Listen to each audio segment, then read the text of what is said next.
right, well, the year is 2021, where Robinhood steals from the poor to give to the rich.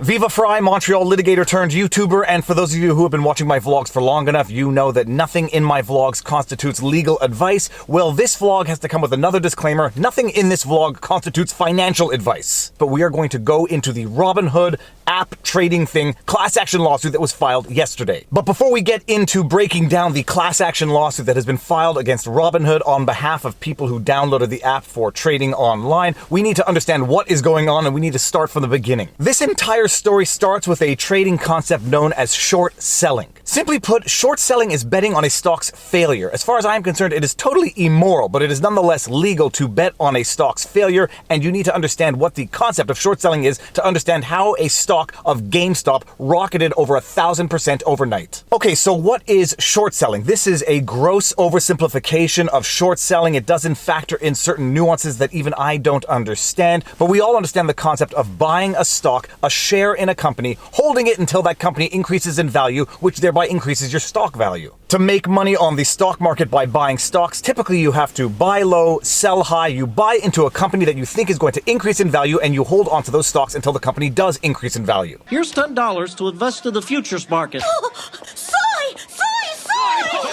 Well, there is another mechanism out there for people who have faith not in the future success of a company, but in the future failing of a company, and that is known as short selling. Short selling does not consist of buying and holding. It consists of borrowing a stock from somebody to sell to somebody else under the promise that you will buy back that stock from someone else to give to the person from whom you borrowed the stock to sell in the first place. So when it comes to short selling, the short seller never actually owns the share. They are borrowing it from somebody to sell to somebody else on the expectation or the hope that the value of that stock goes down, so that when they have to buy it back to give back to the person they borrowed, they net the difference. But at the end of the transaction, the trader doesn't actually own the stock. All that they own is the difference in the price from which they sold it to someone, bought it back from someone to give the stock back to the person from whom they borrowed it. So if they sell it to Mr. X for $10 and they have to buy it back within a certain period of time, and they buy it back at $5 to return the borrowed stock to the original owner, they have netted $5. But the flip side is if that for whatever the reason the stock price actually goes up, so they sell it to Mr. X for $10, but the stock goes up to say $15, they have to buy it back from Mr. X in order to remit the stock back to the person from whom they borrowed it. They lose $5 per share. Now, there are a number of other more complicated factors at play here, because if you have sufficient buying power, you can actually short sell a stock enough to actually negatively affect that stock price by making it look like everyone is selling that stock, thereby driving the price down. And these hedge funds and institutional traders do in fact have that buying power. So if they want to drive the price of a stock down artificially, they can short sell it to such a degree that it drives the price down. It triggers what we call stop losses, people who would only sell that stock if it hits a certain price in order to preserve their capital. So when it hits that price, it goes down even further because other people have stop losses below that. Complicated stuff. Bottom line, if you have enough buying power and you have enough force on the market, you can actually drive down the price of the stock artificially by short selling it in sufficient quantity. Which brings us to our next concept called the short squeeze, and no, it is not about me. There is a concept called the short squeeze. When enough people short sell a stock, if it doesn't actually go down in value and starts to go up, what these people start to do is they start to buy up the stock in order to sort of minimize their losses. Because remember, at the end of the short sell transaction, the trader doesn't actually own any stock. So in order to minimize their losses on their bet, because they bet the stock was going to go down, but they see it going up, they try to buy the stock and own it themselves so that when it does go up, at the very least, they have some value there, and they end up owning a stock that has increased in value, notwithstanding the fact that they've lost money on their short sell. Now, the ultimate paradox in this is that by having to buy their own stock, they are literally driving the stock price up, thereby exacerbating their short sell losses, and that is known as a short squeeze because it actually drives the price of the stock up exponentially sometimes. And this is exactly what happened with the stock GameStop. Now, from what I understand, GameStop wasn't doing particularly well even before the pandemic. It's sort of arguably an antiquated business where you go into a physical store, rent video games, and bring them back. It's sort of like Blockbuster or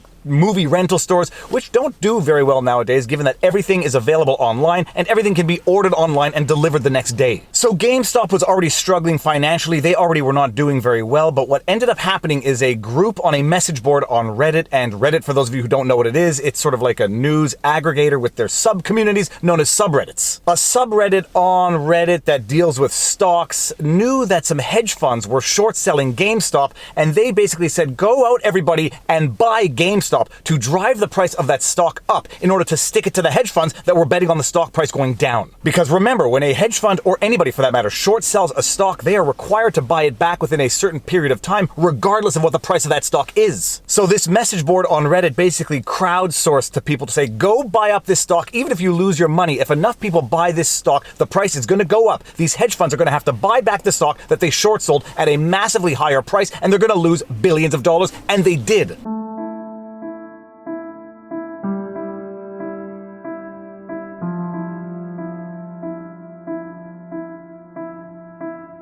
They did because there was also a massive short squeeze on steroids, because as people saw the stock price going up, they had to buy it back in order to actually hold the stock, in order to make some money off the stock, thereby driving the price up even more, and GameStop rocketed something like 1,000%. But this is only the backdrop for today's vlog. Now, bear in mind, while these hedge funds are literally losing billions of dollars because they now have to buy back the stock that they short sold, they sold the stock for $5 a share. Now they have to buy it back for hundreds of dollars a shares. Some of these hedge funds actually have to borrow money in order to satisfy their buyback obligations under the short sale. While all of this is going on, a free online trading app known as Robinhood basically said, we are suspending trading of GameStop on our app. It's actually even a little worse than that. Robinhood said, we're not only taking GameStop off of the app so that you can no longer buy it, all you can do is sell it. And what happens when all anybody can do is sell a stock? Now, there is an expression that for every seller there is a buyer, and it only makes sense because you can't sell something unless someone's buying it. But what happens when Robinhood says, everybody using the app, all you can do is sell the stock? It means that nobody using the app can buy the stock. But there are still people who are buying the stock, and who do you think those people are? They are the hedge funds. They are the bigwig players who don't rely on a free app in order to make purchases. They are buying the stock because everyone on Robinhood is compelled only to sell the stock. And what happens when people are compelled to sell a stock? They drive the price down. It drives down the price of the stock, and only to the benefit of the hedge funds and the big players who can still buy the stock. And remember, a lot of them still have to buy the stock back because they short sold it. So Robinhood, who provided this free app to the lowly hoi polloi to democratize trading, now unilaterally says, all you hoi polloi can do is sell. We know it's going to drive the price down. We know the only people it's going to benefit are those who can continue to purchase, that being the hedge funds and the big players, but that is what we are doing. Robinhood literally taking from the poor to give to the rich. And why would Robinhood do this? Well, if you have not yet seen the documentary called The Social Dilemma, go watch it. It's worth a watch. But if there is one takeaway from The Social Dilemma, it's that any app that purports to be free, when you download that app, it is not a free app. You are the product. So Robinhood was providing free trading to the masses. It's very interesting to get a product for free because that means you are the product. Apparently, according to many news reports, Robinhood was actually selling that data to hedge funds. Robinhood was allegedly selling its users' information to the bigwig hedge fund insider traders so they can gather that information to trade accordingly. At the end of the day, it is not the users of the app who are Robinhood's clients. It is in fact the hedge funds and the big traders who gather that information to use it accordingly and make money off of it. And what does Robinhood do?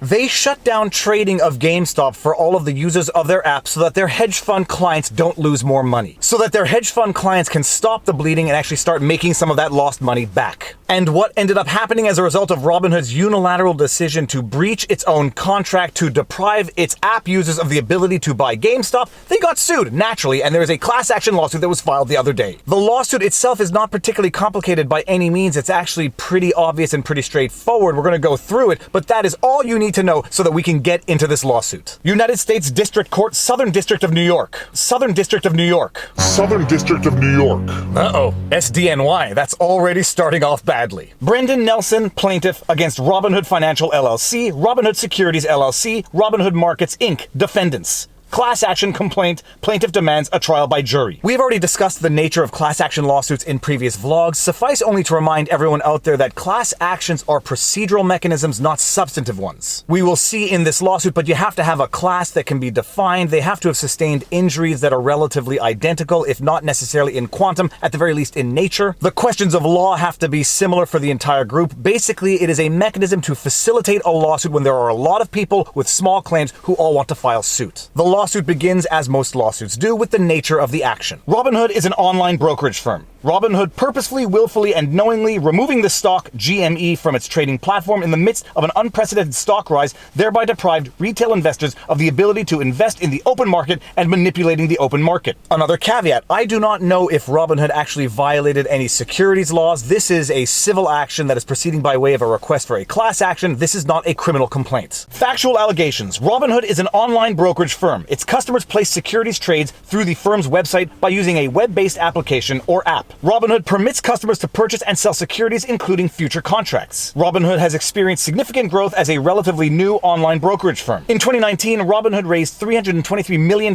in funding at a $7.6 billion valuation. The firm markets itself primarily to younger investors and claims over 10 million users of its trading app. On or about March 23, 2016, Robinhood's official Twitter account stated, quote, "Let the people trade," end quote. They have since disregarded their mantra and have blocked access for millions of its customers to trade particular securities. Let the people trade unless they actually start making money to the detriment of our actual clients, the hedge funds themselves. And then we get into the allegations as relates to GameStop in particular. On or around January 11, 2021, stocks in GameStop Corp. GME began to rise. At that time, Robinhood allowed retail investors to trade GME on the open market. On or about January 27, 2021, Robinhood, in order to slow the growth of GME and deprived their customers of the ability to use their service, abruptly, purposefully, willfully, and knowingly pulled GME from their app, meaning retail investors could no longer buy or even search for GME on Robinhood's app. Upon information and belief, Robinhood's actions were done purposefully and knowingly to manipulate the market for the benefit of people and financial institutions who were not Robinhood's customers.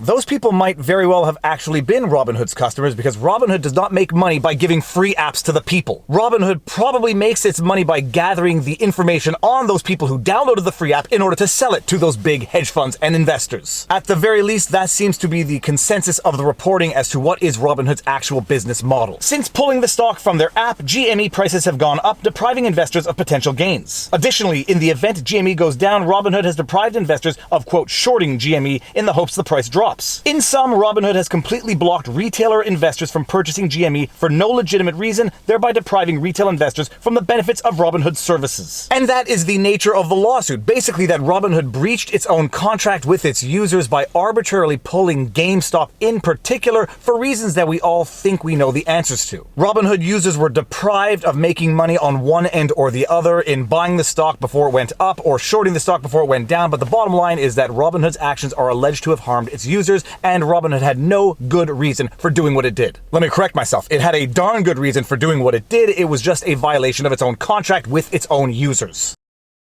Those are the allegations at the core of this lawsuit. Then we get into the class action criteria to show why this is an appropriate class action. Class action allegations. Plaintiff brings claims pursuant to Federal Rule of Civil Procedure 23 on behalf of the following class as defined below. All Robinhood customers within the United States. Additionally, or in the alternative, plaintiff brings claims pursuant to Federal Rule of Civil Procedure 23 on behalf of the following subclass as defined below. All Robinhood customers within the United States who were not able to execute trades on GME after Robinhood knowingly, willfully, and purposely removed it completely from their platform. This definition of the subclass might be necessary because it's probably not the case that all Robinhood users suffered a loss as a result of Robinhood's actions, for example, those who never even traded in GameStop. Hence the second definition for the subclass in the event that the judge finds that the first definition is inappropriate. We then go over the other criteria, which I will just gloss over very briefly. Numerosity. The precise number of members of the proposed class is unknown to plaintiff at this time, but based on information and belief, class members are so numerous that their individual joinder herein is impracticable. Commonality. Numerous questions of law or fact are common to the claims of plaintiff and members of the proposed class. And then we go over a list of all of the questions which are common to all of the members of the proposed class. Typicality. The claims of the named plaintiff are typical of the claims of the proposed class in that the named plaintiff was a customer during the class period and was unable to trade GME and place time-sensitive trades on GME and sustain damages as a result of Robinhood's wrongful conduct. Adequate representation. Plaintiff will fairly and adequately represent the interests of the class in that he has no conflicts with any other class members. Predominance and superiority. There is no plain, speedy, or adequate remedy other than by maintenance of this class action. Cause of action 1. For breach of contract. Robinhood breached its customer agreement by, among other things, failing to disclose that its platform was going to randomly pull a profitable stock from its platform. That Robinhood failed to provide adequate explanation to their customers. That Robinhood knowingly put their customers at a disadvantage compared to customers who used other trading apps. That Robinhood failed to provide access to its own financial incentives to pull certain securities, including GME. That Robinhood's prohibited plaintiffs from performing in a timely manner or at all under the contract. That Robinhood failed to comply with the applicable legal, regulatory, and licensing requirements, and that Robinhood failed to exercise trades and actions requested by customers. Cause of action 2. Breach of the implied covenant of good faith and fair dealing. Robinhood unfairly interfered with the rights of plaintiffs and members of the class and subclass to receive the benefits of the customer agreement by, among other things. Then we just repeat the same allegations as before of the wrongful conduct of Robinhood.